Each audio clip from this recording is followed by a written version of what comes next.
The Adventures of Prince Achmed. The whole point of AniMat's classic reviews is to analyze animated features that were mostly from the past. I can guarantee you that this will be the farthest that we will ever go back in time. This movie has been known to be the oldest surviving animated feature, dating back to 1926. The only animated movies that were older than this were a couple of them by Quirino Cristiani back in the late 1910s. But sadly, they were lost in a fire. Now what remains as the oldest that we can watch is not only the first ever one made in Europe, but one of the very rare animated features that's directed by a woman. So now that we're entering a world that's about a century old, can it still stand as a majestic piece of art after all these years? Or will its age be an issue? Let's find out. The story. The movie would take many different elements from the Arabian Night Tales and blend them together to form this one epic story. From Achmed rescuing Pari Banu, the flying horse, the magic islands, Aladdin and his lamp, and many more. One aspect that it really does capture is the feeling of how it's truly told like a story. I mean, as it is one of the first animated features, it doesn't try to go complex written-wise or put in some deep message to create some sort of commentary. Instead, it keeps things simple so that it can share the spirit of the original tales it's based on. In its core, it's about a prince who goes to this magical land and tries to rescue someone he fell in love with there while meeting many allies and enemies throughout his path. Along with having a tale that is just a tale, it also offers a great and imaginative world that it's set in. It brings in many Middle Eastern mythologies and places them in the land of Wak Wak and in Baghdad, where many monsters, demons, maidens, and magic can be seen all around, on top of a good balance between good and evil, where some things can be trusted like the witch, and others that want you dead like the magician and the demons of Wak Wak.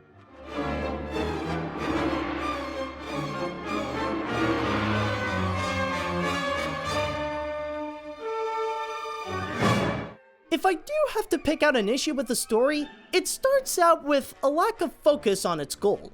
In the first act, it was established that Achmed has to go save his sister from the magician.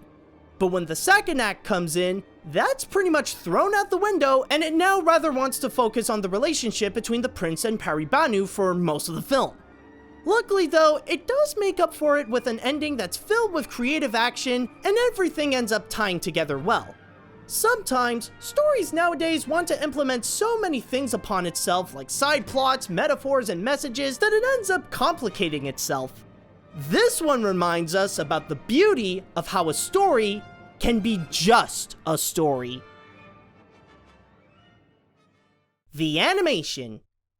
When discussing about animation pioneer Lotte Reiniger, her special technique always came from cutting amazing silhouettes and using them for shadow puppetry until she moved to film in order to craft the magic she will forever be known for. What she did for that transition is to use cutout stop motion as her craft so that the hand won't get out of the way. This results in her unique technique being what made this film visually stunning. As it is all told through silhouettes, the designs are from the way that the characters and the environments are cut out, and you could tell that Miss Reiniger would pay very close attention to detail, making sure that not only does it hold the right shape, but also the illusion of the texture, where the cuts are so precise to bring out such details on the leaves, the feathers, the hair, the outfits they would put on, and many more. Sometimes, the cuts would go in the characters to show their faces in profile or how they're expressing with their eyes. As for the character animation, some can argue that maybe it's not the best due to its limitations, but for what it is, it really does rely on the subtlety of human movement, where they can move around in a broad and large way, or they can be small and barely noticeable to present more how the characters feel. But if you would go find what can be the most impressive element from the animation, it would have to be two things. One, the design of anything that is not human. On top of incorporating a beautiful art style, the movie holds many different monsters and demons that have their own function and how they could be posed as a threat along with their use. Two, the effects. Not everything here is made out of black cardboard, although some are nicely used for things like the reflections on the water, So there are times when other materials are used to show the more magical elements of the feature, like fireballs or when the magician performs a spell at the beginning.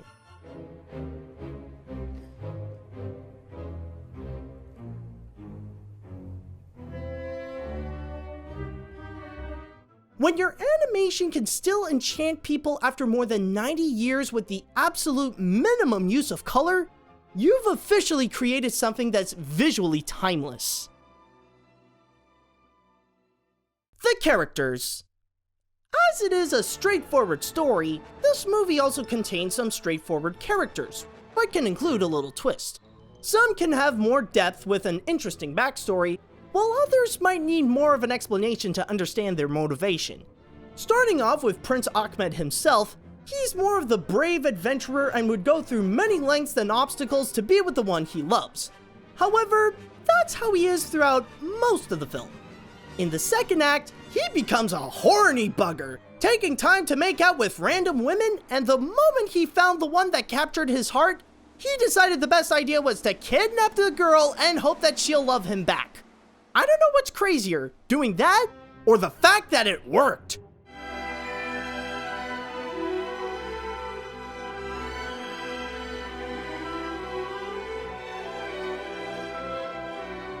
Speaking of his love, Peri Banu is more the love interest, but it would have been nice if it looked more into how she was the ruler of the land of Wak Wak. Same can be said with Princess Dinarzadeh.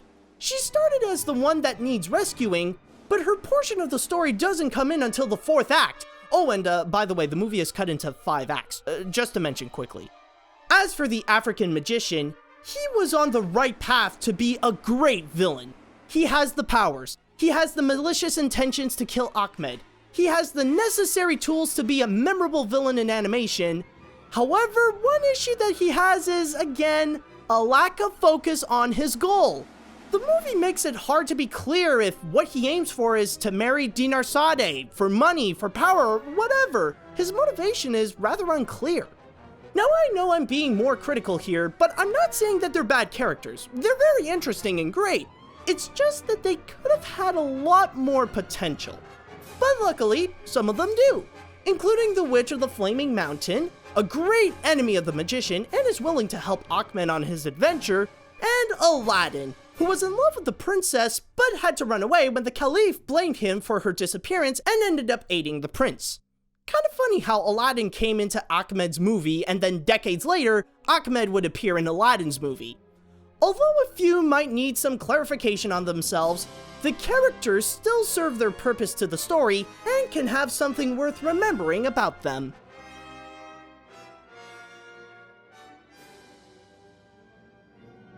The Adventures of Prince Achmed is the true definition of an animated classic. Even after all these years, the movie is still capable of enchanting people with a straightforward story of adventure and love, beautiful silhouette animation, and some interesting characters. If you are an animation fan, then you must do yourself a favor and go watch this movie. It could be tricky to officially find it, but the best way is to grab the DVD that contains the restoration done by Milestone Film and the British Film Institute. I mean, we are talking about the oldest surviving animated feature, so it should probably be essential to watch something that is historically important in the field of animation. So with that said, it should have no problem to get the AniMat's seal of approval.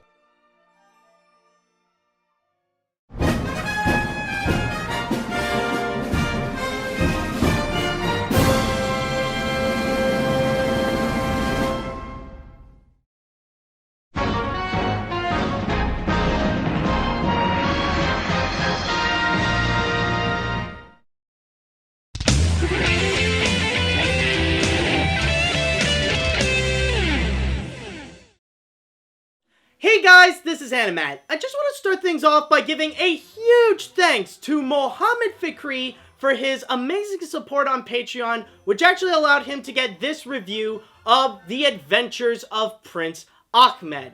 And there's actually something very interesting that I want to mention about the guy, is that Mohammed is actually a filmmaker himself. And for a while, we have been chatting back and forth regarding his works, and honestly, I am very impressed with what he has done. At the same time, I was pretty much giving my feedback onto what he has provided me with many of his animated projects, and while I did mention to him some of the things that he could do to improve on, there are a lot of aspects that I really enjoy from his works. They really are fantastic, and like they really like suck me in, and I feel fully engaged with his projects. And one example that I want to show you guys is actually an animated project that he has been working on for years called The Girl and It. So I did ask his permission and his blessing to show you guys just a little snippet of what he has provided and just a little example of what could be to come from Mohammed's project. So here it is, just a little clip of The Girl and It, so hopefully you'll enjoy.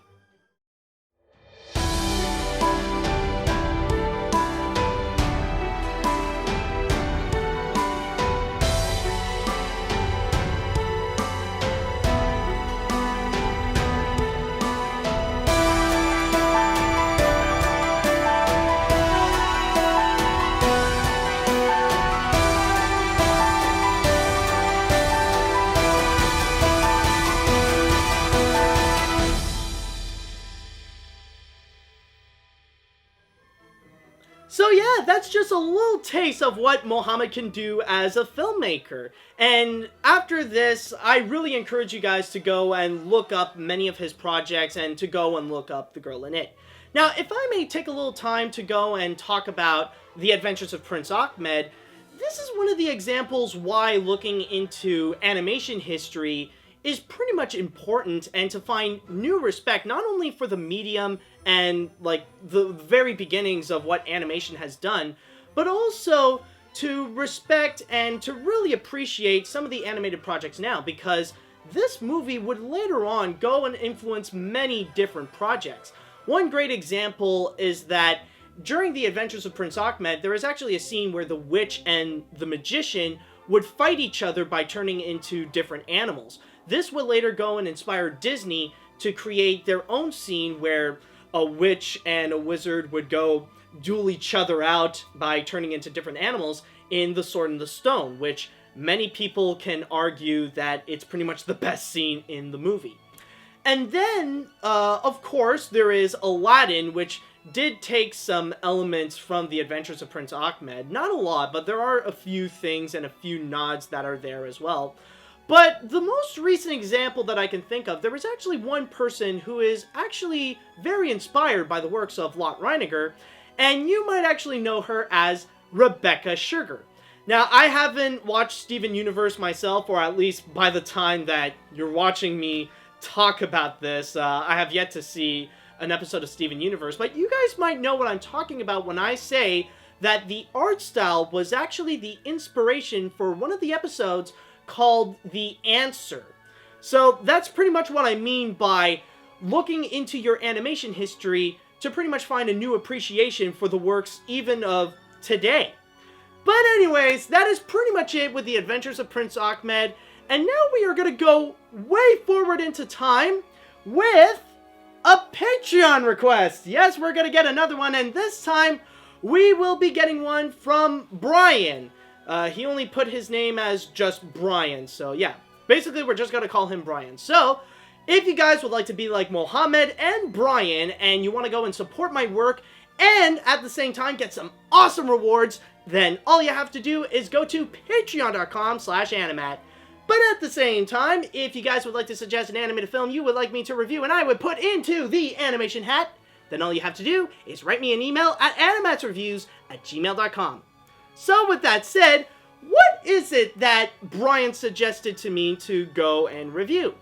Well, this one I would have to say is actually a very interesting one, because we're going to move way forward into time to a rather dark period in animation, or what some may consider a dark period. It was during the time in the beginning of the 2000s when hand-drawn animation was starting to die out, or at least be overshadowed by computer animation in terms of mainstream movies. And with that said, the one that he suggested to me was the one that ultimately turned off DreamWorks Animation from hand-drawn animation.